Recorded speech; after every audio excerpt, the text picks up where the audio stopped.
Hello, this is A Look in the Dark, Chapter 9, The Code, Part 1.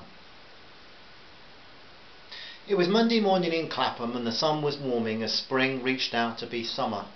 Theo Idrios lifted his head to watch the bright light glinting off the wings of a jumbo jet passing over. He liked the sound of the planes, and this morning he was very happy. He emptied the potato peelings into the bin at the back of his cafe as he listened to the roar of the great metallic bird scraping its way across the cloudless sky, and his heart was singing. As the blue BMW swept into the old factory yard, Theo imagined it had been driven by a rat, and he smiled. Not at the Major, because he never spoke to him or even looked in his direction. Of course Stanhurst had little time for neighbours anyway, and even less time for foreigners, unless he could profit from them in some way. From the day that Theo had learned who his new tenant was, he had resisted meeting his eyes, leaving the estate agent to deal with all matters related to the property.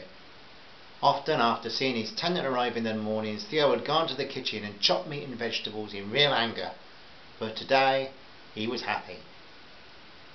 What is it about that couple, he'd asked himself after the Greens had left the day before. Theo had whistled loudly as he served up good food for his clientele. After shutting shop he'd allowed himself a bottle of wine, something he always had but usually only drunk in company with guests. He had a hunch, and he was a great believer in hunches. Danny and Carol would be the ones to bring the arrogant and malevolent Stanhurst down to the dust. As he returned back through the cafe door, he announced to himself in a joyful voice, "Righter, now the rat heading for the rat trap." Back in the kitchen he turned up the volume of the Nana Muscuri tape he was playing and he sang along. "I'd rather be a hammer than a nail, yes I would." Theo felt that life was good again. So-called Major Stanhurst was feeling well pleased with himself. Locking the car, he walked across the old factory yard and through the gates. He'd not really noticed the weather, but he had noticed that his income was going up and up. Driving up from Chobham, he'd been thinking about a new contact in Kenya, how he could supply ivory for a price, and he already had the systems in place to import it to some key ports in Europe. His own cleverness impressed him far more than the weather ever would. And the way things were going, more and more people would have to contact him to get anything even loosely connected to the world. Someone had even mentioned a rare rainforest orchid, and he'd never dealt in plants before. Was there no end to the ways he could make money? As he rounded the corner, a schoolgirl almost walked into him, and as she hurried to catch her friend up, Stanhurst never noticed the distaste on her face. He wasn't really aware of the effect that he had on most women, but this young teenager viewed him in much the way her mother did spiders. Any woman that had come close to him had been like him in one respect, and that was that they'd all loved money. His third marriage was not exactly happy for his wife, but the money compensated her to some degree. Marianne Stanhurst didn't care where he got it from, as long as it kept coming in. The Major hardly noticed Sue standing at the front door to the office. She was relieved to be there first, as it spared her yet another lecture about the importance of employee punctuality. Actually, Sue had only really been late once, but if she got there after him, that was late as far as he was concerned. "Good morning, Major Stanhurst, it's a lovely morning." Those cheery London teenage tones would have brightened any normal boss's day. "Pick up the post and bring it to my office," was all she got in reply, as he opened the door and climbed the stairs. Sue reflected on his arrogance, his total lack of grace, his complete contempt for her. More like a machine than a human, she reflected. She felt she had a warmer relationship with her mother's vacuum cleaner. Stooping to gather up the post, Sue noticed that 8 out of the dozen letters or so had come by airmail, which was not unusual, though none of these ever seemed to have anything to do with books. Or she would have seen them sooner or later. Reluctantly, the pretty, cheery teenager climbed the stairs. How she dreaded another week of working here with him. 100 miles away, to the west of London, Sir Ricky Claymore parked his Jaguar with ease in a space that was only just the right size.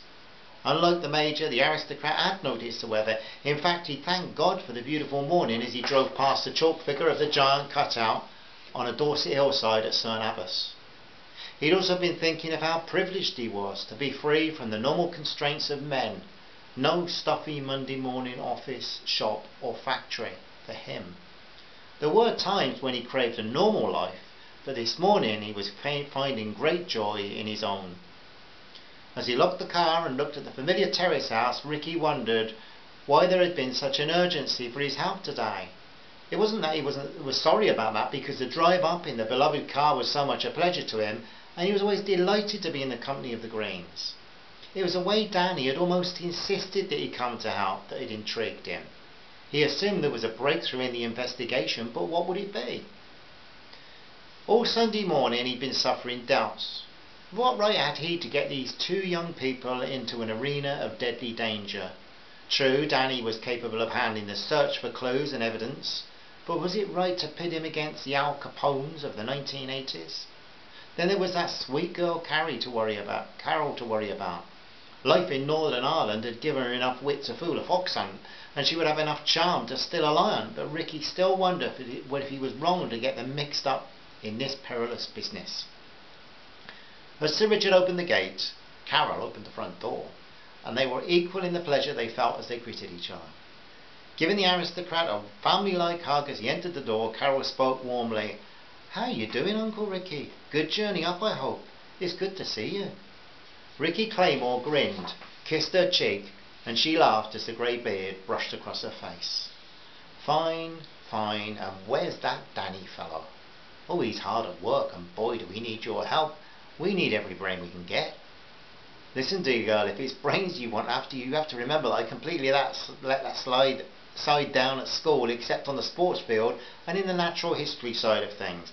I did get an A-star for wheeling and dealing, but I got that unofficially from a Romany friend of mine."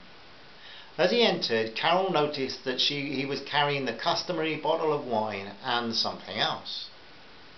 Danny was in the living room with bits of paper everywhere, and as Ricky spoke, all he got from his young friend was a grunt. Carol put her finger to her mouth, indicating that silence would be appreciated. She walked through to the kitchen to boil the kettle, but all the time aching to inform Sir Richard of the progress she and Danny had made since they last met, the three of them all together.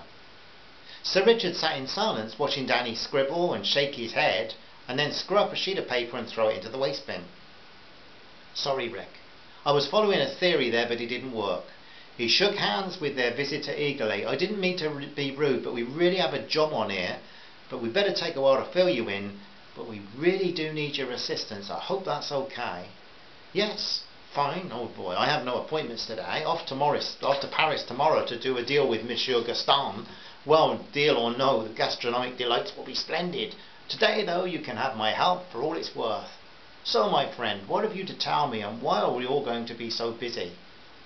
Ricky was like an alert German shepherd dog as he listened, giving the Greenes 100% attention, and only very occasionally interrupting with a sensible question for the sake of clarification.